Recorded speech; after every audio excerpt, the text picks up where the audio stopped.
I should have yelled. That would have been silly as fuck. This one guy was like, he had a Flash t-shirt on. It's cool. I'm sorry, that's so No, it's like crazy. I was like literally... I'd say that like, I have more energy in the spring. Like it's like the warm air and like, even with the rain, it still feels like more alive, I guess. Whereas like, I feel like in the winter, things are just really stagnant, but like, I feel like,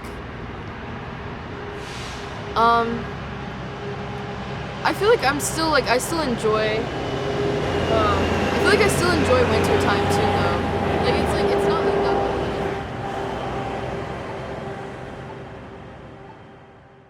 There's this kind of famous, legendary story about kind of the birth of acoustic ecology, which is that Bernie Krause is traveling around recording natural spaces.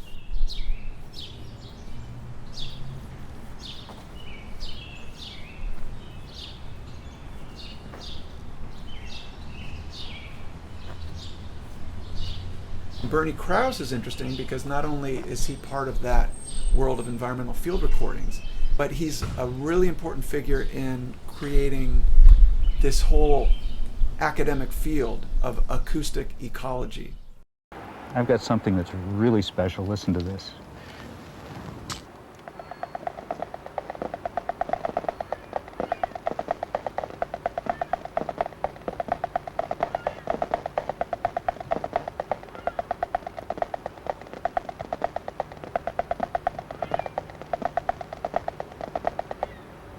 That's a neat rhythm. Is it some guy in the forest tapping away at something?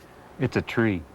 He made one audio recording of this particular meadow in the Sierra Nevada mountains in the 1980s. And then a logging company came through and chopped down some of the trees. And they assured the community, oh, no, we're going to fix it. Don't worry. This won't hurt the environment. We're going to selectively chop down some trees, replant them, and everything will be back to normal. Nothing to worry about. And so Bernie Krause had made a recording of this meadow before the logging happened. Then he came back after the logging happened, and they'd replanted trees. And he has this famous description of how if you just looked at the meadow, it looked the same. But then he did the recording, and you compare the recording before and after, and he saw that this once rich, sonorous meadow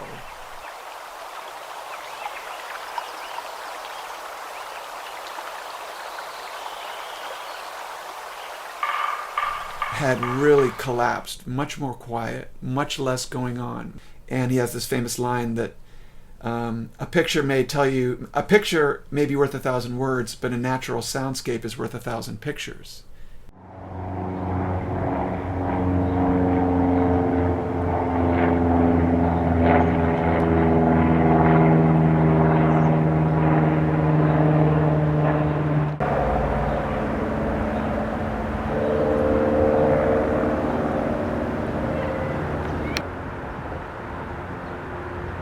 Said this many times over the years. I love and admire plants much more than most people I meet. In the plant-human interaction, when things go awry, it is never, ever the plant's fault. I can guarantee you that. Humans, we meddle too much, you know.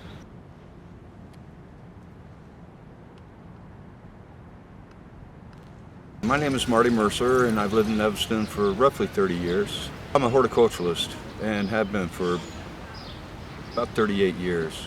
So I'm really drawn to plants. As part of my work in horticulture, landscape horticulture, the sound vibrations that cause the most hearing damage are the low end frequencies.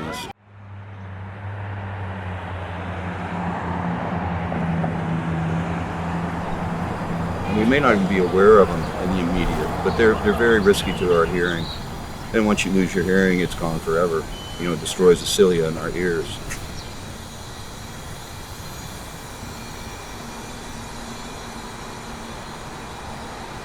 I think that's one reason why we find such immediate calm when we step into a woods, because it's so quiet and you can hear the birds.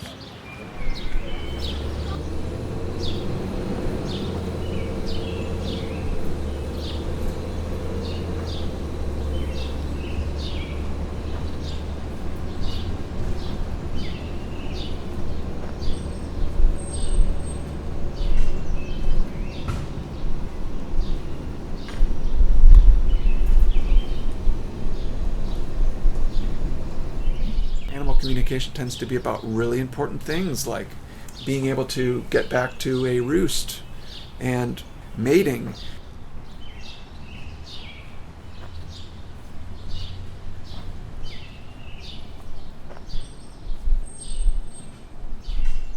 Natural environments tend to be much quieter than many urban environments.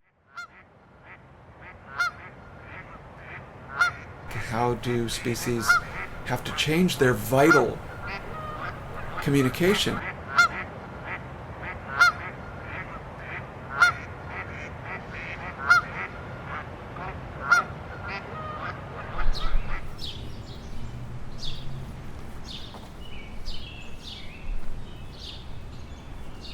Favorite natural space on campus is the Lakeville.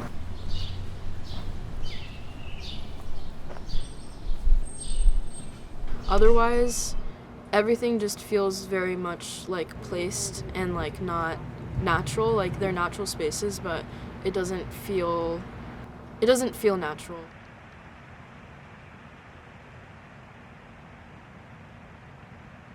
When you think of like a natural space, where does your mind go? As soon as you said that, I thought of a field with like just like a lot of grass and flowers. And now I'm thinking about like a beach and like trees, but like all just very like big and vast and untouched. And Northwestern natural spaces are very much touched and like human.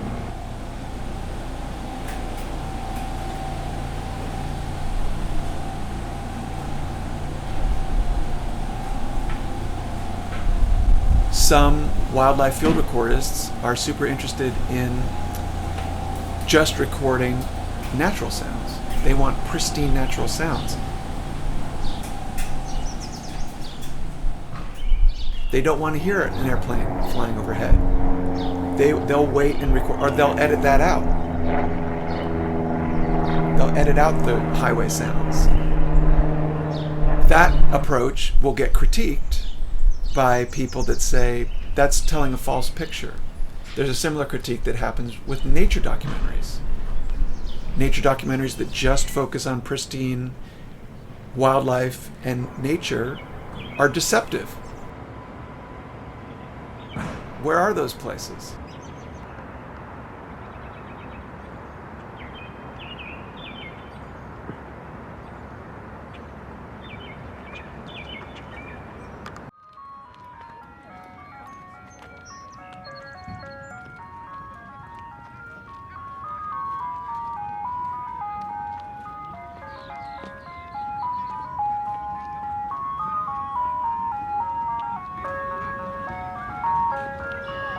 I know you've had that experience, and I hope you have.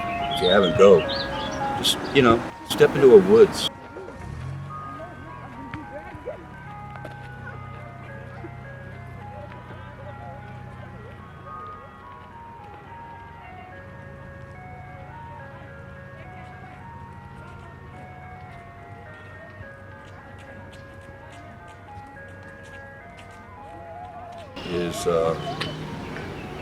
It is truly a beautiful thing.